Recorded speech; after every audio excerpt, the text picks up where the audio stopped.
Hello friends, કેમ છો બધા? તમારી પોતાની ચેનલ નિશા પટેલ ગુજરાતીમાં તમારું સ્વાગત છે અને હું છું નિશા. આજે આપણે રક્ષાબંધનની સ્પેશિયલ રેસીપી ઘેવરની રેસીપી બનાવીશું ફ્રેન્ડ્સ. આજકાલ સોશિયલ મીડિયામાં મિની ઘેવર બહુ જ વાયરલ છે, તો મેં એની રેસીપી અને આ મોટો ઘેવર આપણે ડબડી ઘેવર પણ બનાવીશું ફ્રેન્ડ્સ. અને આજે ઘેવર મેં મેંદાના લોટના ઉપયોગ વિના ઘઉંના લોટથી બનાવ્યો છે. એકદમ જાળીદાર ક્રિસ્પી એવો ઘેવર બને છે અને ઘેવર માટે ચાસણી કેવી હોવી જોઈએ અને રેસીપીની બધી જ ટિપ્સ અને ટ્રિક્સ મેં સ્ટેપ બાય સ્ટેપ શેર કરી છે ફ્રેન્ડ્સ. તો રેસીપીને લાસ્ટ સુધી જરૂરથી જોજો.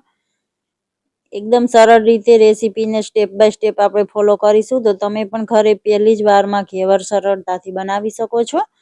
આ રેસીપી થોડી ટ્રીકી તો છે ફ્રેન્ડ્સ, પણ થોડું વાતોનું ધ્યાન રાખીશું આપણે, તો તમે ઘરે આસાનીથી ઘેવરને બનાવી શકો છો. ઘેવરનું બેટર ટ્રેડિશનલી તો હાથેથી બનાવવામાં આવે છે ફ્રેન્ડ્સ, પણ આજે આપણે એને મિક્સર જારમાં બનાવીશું, તો એકદમ ઝડપથી બેટર બનીને તૈયાર થઈ જશે. તો મિક્સર જારમાં 3 થી 4 આઈસ ક્યુબ લીધા છે મેં, અને 3 મોટી ચમચી એટલે કે ટેબલ સ્પૂનથી મેં ઘી એડ કર્યું છે આમાં. હવે આપણે ઢાંકણ ઢાંકીને એકવાર આને મિક્સ કરી લેશું. તો આ રીતનું વ્હાઈટ બટર જેવું મિક્સચર થઈ જવું જોઈએ. તમે જોઈ શકો છો આ રીતનું મિશ્રણ થઈ ગયું છે. હવે આમાં અડધી વાટકી દૂધ એડ કર્યું છે મેં. આમાં બધી જ સામગ્રી ફ્રેન્ડ્સ ઠંડી લેવાની છે આપણે. હવે એકવાર પાછું ચલાવી લેશું. ઘી વાળું વાસણ છે તો આ રીતે સ્લીપરી થઈ ગયું છે.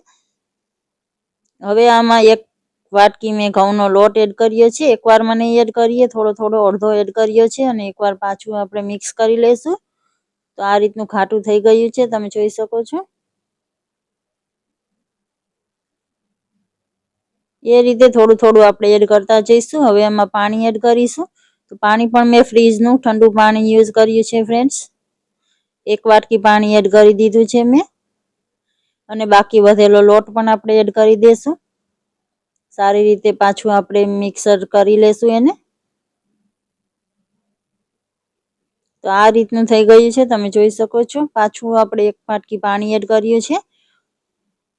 અને હવે આ રીતનું કોઈ પણ બાઉલ લઈ લેશું. એમાં આપણે ચાળણી રાખીને એકવાર ગાળી લેશું, જેથી આપણે ઘઉંનો લોટ યુઝ કર્યો છે ફ્રેન્ડ્સ. થોડા ઘણા આ રીતે ગાંઠા પડી જાય તો આપણે એકવાર ગાળી લેશું. હવે મિક્સરને આપણે આ બેટર જે બનાવ્યું છે એને આપણે બહુ વધારે પડતું મિક્સર ફેરવવાનું નથી ફ્રેન્ડ્સ, નહીં તો એમાંથી ઘી રિલીઝ થઈ જશે અને ઘેવરનું ટેક્સચર સારું નહીં આવે. હજી બેટર થોડું ઘાટું છે, તો આપણે આમાં પાણી એડ કરીશું. ટોટલ મેં 2 વાટકી પાણી એડ કર્યું હતું, અને આ ત્રીજી વાટકી પાણી એડ કર્યું છે. 3 વાટકી ઠંડુ પાણી અને અડધી વાટકી દૂધ આપણે એડ કર્યું છે 1 વાટકી લોટ સામે. તો આ રીતનું આપણે પાતળું બેટર બનાવીને તૈયાર કરી લીધું છે, તમે જોઈ શકો છો. આ રીતનું બેટર હોવું જોઈએ ફ્રેન્ડ્સ. તમે મારી ચેનલને હજુ સુધી સબસ્ક્રાઇબ ન કરી હોય તો પ્લીઝ ચેનલને સબસ્ક્રાઇબ જરૂરથી કરી દેજો, અને બેલ આઇકન પ્રેસ કરી દેજો, જેથી મારી નવી વિડીયોની નોટિફિકેશન તમને મળતી રહે. હવે આ નાની ચમચીમાં એકદમ થોડો એવો લીંબુનો રસ એડ કર્યો છે. આ અડધા લીંબુમાંથી પણ મેં રસ થોડો હજી એમાં બાકી છે. આટલો જ અમથો આપણે આમાં લીંબુનો રસ એડ કરવાનો છે. લીંબુના રસથી ઘેવર ક્રિસ્પી બને છે ફ્રેન્ડ્સ, પણ વધારે પડતો આપણે લીંબુનો રસ એડ કરીશું તો એ તૂટતો જશે, એવો બટકણો બની જશે ઘેવર. હવે આ રીતનું વાસણ કોઈ પણ સોસપેન કે પછી આ રીતનું જાડા તળિયાવાળું આપણે કુકર જાડું તળિયાવાળું હોય છે, આ રીતનું બહાર ઢાંકણવાળું કુકર હોય તો આમાં પણ ઘેવર બનાવી શકાય છે. તો આજે હું કુકરમાં ઘેવર બનાવી રહી છું. તો મેં આમાં ઘી એડ કરી દીધું છે. ઘેવર તમે તેલમાં પણ બનાવી શકો ફ્રેન્ડ્સ, પણ ઘીની મીઠાઈનો તો કંઈક સ્વાદ જ અલગ હોય છે. તો હું આજે ઘેવરને ઘીમાં બનાવું છું. હવે ઘી ગરમ થાય છે ત્યાં સુધીમાં આ રીતે થાળી પર કોઈ પણ પ્રકારની આ રીતની જાળી, કે પછી આ રીતની જે ઘઉં ચાળવાની જાળી હોય છે, કે પછી દૂધ ઢાંકવાની જાળી હોય છે, કોઈ પણ પ્રકારની આપણે આ રીતની જાળી રાખી દેવાની છે, જેથી કરીને ઘેવર બની જાય એટલે આપણે એમાં રાખી શકીએ એક્સ્ટ્રા ઘી નિતારવા માટે. તો હવે ઘી ગરમ થઈ ગયું છે. એકદમ ધુવાડા નીકળે એટલું ઘી ગરમ નથી કરવાનું, પણ સારી રીતે આપણે ગરમ કરી લેવાનું છે ઘીને. અને આ રીતે એકદમ થોડું બેટર કરીને આપણે એમાં એડ કરવાનું છે. એકસાથે બેટર એકદમ જ નથી નાખવાનું ફ્રેન્ડ્સ. અને વાસણથી આપણે ચમચાની દૂરી પણ 1 થી 1.5 ફૂટ જેટલી રાખવાની છે. થોડું ઉપરથી બેટર એડ કરવાનું છે ફ્રેન્ડ્સ, જેથી કરીને બેટર આપણું તળિયા સુધી ન જવું જોઈએ વાસણમાં. થોડું અંદર જાય તરત જ એ સેટ થઈ જાય એ રીતે આપણે બેટર નાખવાનું છે. વધારે નજીકથી આપણે બેટર નાખીશું તો બેટર તળિયે ચોટી જશે ફ્રેન્ડ્સ. આ રીતે આપણે 20 થી 25 વખત આ પ્રોસેસને રિપીટ કરવાની છે. એકદમ થોડું થોડું જ બેટર આપણે આ રીતે તમે જોઈ શકો છો, ટીપા ટીપા અડધી અડધી ચમચી જેટલું જ બેટર પડે છે. એટલું બેટર કરીને આપણે 25 થી 30 વખત આ પ્રોસેસને રિપીટ કરીશું. જેટલું વધારે બેટર રાખશો એ પ્રમાણે ઘેવર જાડો કે પાતળો બને છે. બીજું કંઈ નથી, પણ થોડું આપણે લેયર તો બનાવવાની છે, નહીંતર ઘેવર તૂટી જશે ફ્રેન્ડ્સ. એકદમ થોડું એવું બેટર એડ કરીશું તો. હવે મીડિયમ ફ્લેમ પર કૂક થવા દઈશું આપણે ઘેવરને. અને આ રીતે થોડી થોડી કિનારેથી આપણે એને આ રીતે કરી લેશું. એને ઘેવરને બહાર કાઢતી વખતે તૂટી ના જાય. ઘેવરને કૂક થતા 3 થી 4 મિનિટનો ટાઈમ લાગે છે ફ્રેન્ડ્સ. તમે જેટલો વધારે જાડો પાતળો ઘેવર બનાવ્યો હશે એ પ્રમાણે થોડો વધારે ઓછો સમય લાગી શકે છે. તો આ રીતે મીડિયમ ફ્લેમ પર આપણે એને સારી રીતે કૂક થવા દેશું. ઘેવર કૂક થાય છે ત્યાં સુધીમાં આપણું બેટર એક ઘેવર બનાવ્યા પછી થોડું ગરમ થઈ ગયું હોય તો આ રીતે કોઈ પણ વાસણમાં મેં બરફના ટુકડા એડ કર્યા છે અને એમાં પાણી એડ કરીને આપણે આ વાસણને આમાં રાખી દેવાનું છે, બેટરવાળા વાસણને. કારણ કે બેટર આપણું ઠંડુ જ રહેવું જોઈએ ફ્રેન્ડ્સ, ગરમ નથી થઈ જવા દેવાનું આપણે એને. તો આ રીતે વાસણને રાખીને આપણે ઘેવર બનાવીશું બાકીના.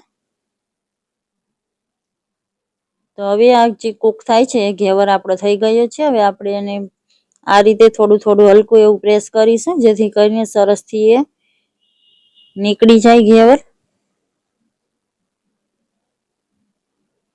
અને હવે આ રીતે વેલણની હેલ્પથી આપણે ઘેવરને એકદમ ધીમેથી બહાર કાઢી લેશું. આ ટાઈમે ફ્રેન્ડ્સ તમે લીંબુનો રસ વધારે એડ કર્યો હશે તો ઘેવર તૂટી જશે, અંદર ઘીની અંદર જ ટુકડે ટુકડા થઈ જશે. એટલે આપણે બહુ વધારે પડતો લીંબુનો રસ એકદમ જ એડ નથી કરવાનો. હવે આપણે એ જ રીતે મોટા ઘેવર બનાવી લીધા. હવે આપણે આ નાના ઘેવર બનાવીશું. તો આ રીતે અપે પેનની કેવિટીઝમાં મેં ઘી ગરમ કરી લીધું છે. એમાં પણ સેમ પ્રોસેસથી ચમચી ચમચી એવું બેટર આપણે એડ કરતા જઈશું. આ રીતે તમે જોઈ શકો છો.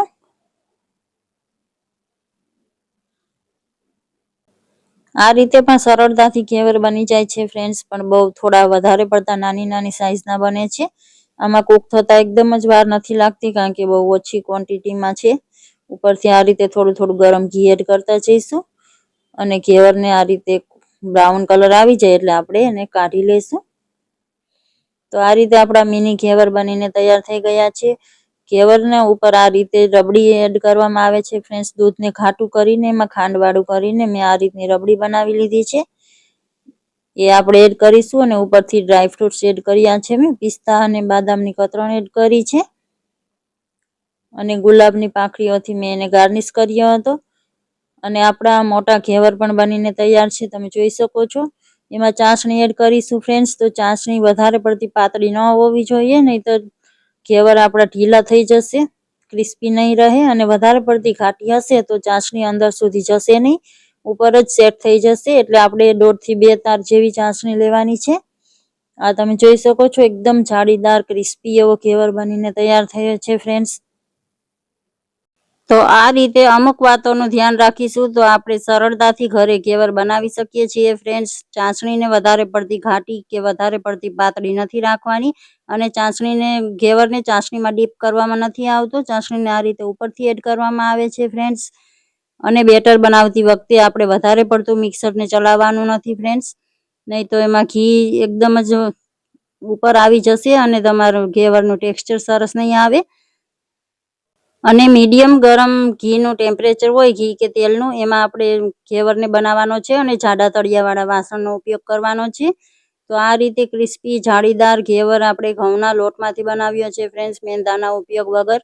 તો તમને અમારી આ રેસીપી કેવી લાગી? સારી લાગી છે તો લાઈક કરી દેજો. તમારા ફેમિલી અને ફ્રેન્ડ્સ સાથે શેર જરૂરથી કરજો અને કમેન્ટ કરીને જણાવજો friends. Thank you for watching.